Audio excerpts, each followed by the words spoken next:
Thank you, Angel.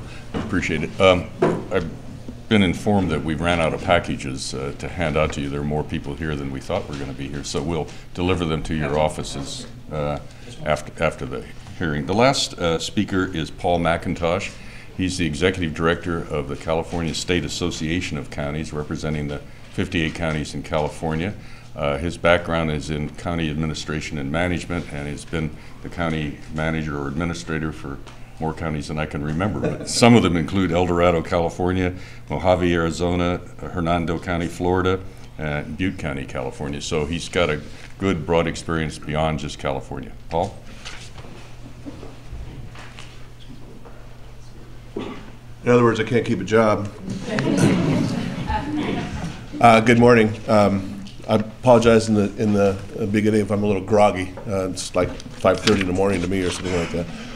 You do have in your packet some information from the Public Policy Institute of California, giving you some of the demographics of immigration in California as late as 2008. Are there any Native Americans in here? So we're all descendants of immigrants. Immigration affects us all, has affected us all since the Mayflower landed in Plymouth Rock, and somewhere around, 1640 or something like that. It's a big issue in California.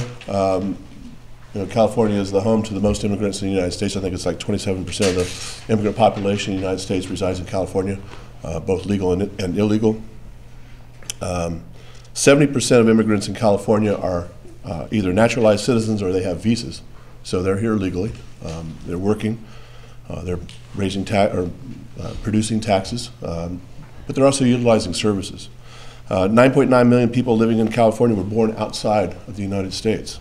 25% of Californians, most populous state in the United States, 38 million people, almost 10% of them are immigrants.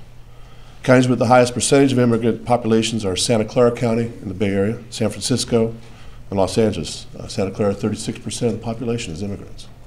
San Francisco, 36% of immigrants. In Los Angeles County, largest county in the United States, population, 35% are immigrants.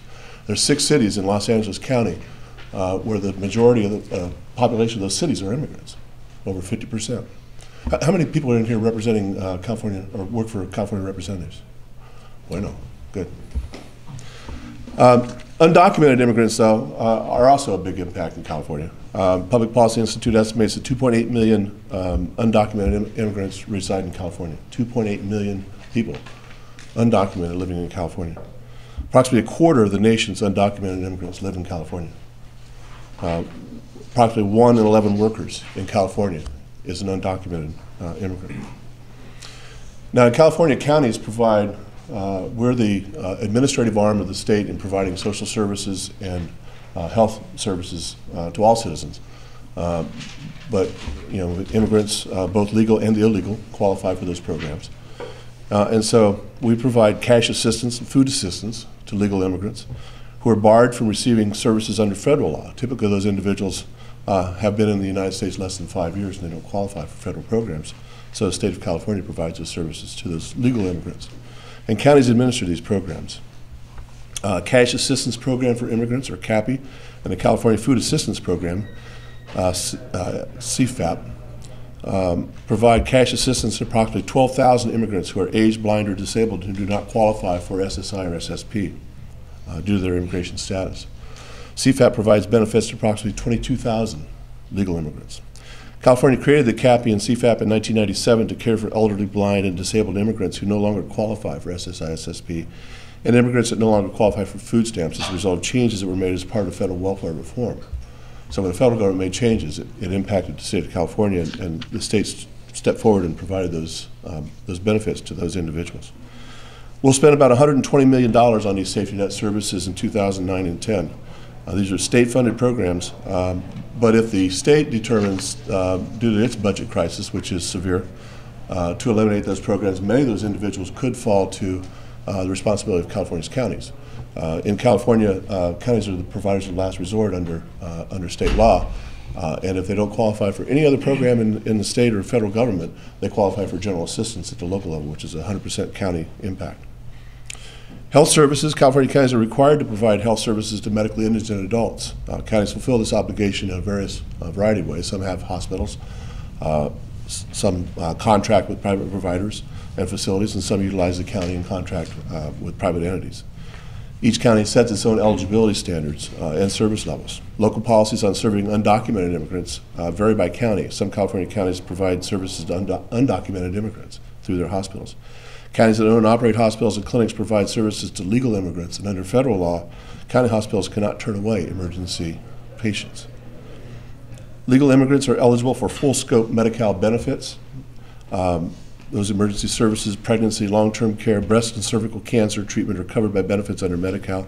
California's Medicaid program for all immigrants, whether or not they have documentation, county facilities provide those services. A portion of tobacco tax revenues in California are dedicated to provide services to children who are 0 to 5. It's our first 5 program. Many of those are undocumented or children of undocumented immigrants living in California.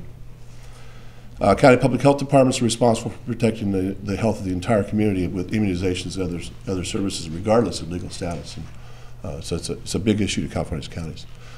The third area that's affected by both legal and illegal immigrants is detention services. California counties currently operate 115 local jail facilities in 57 or 58 counties. On any given day, there are roughly 82,000 adults housed in California's jail facilities. Approximately 14% of those adults, or 11,500, are illegal immigrants. Counties provide these individuals with services provided to all jail inmates, absorb the cost for a number of those services, such as legal services, a public defender or appointed counsel, meals, medical, dental, mental health care to those individuals, legal or illegal. California counties receive some reimbursement from the federal government for housing illegal immigrants through the SCAP program, the State Criminal Alien Assistance Program, but this program reimburses only a fraction of the costs that counties incur for detaining those individuals for the federal government. Based upon recent reports, counties' reimbursement rates can be as low as 4 to 12% of their actual costs.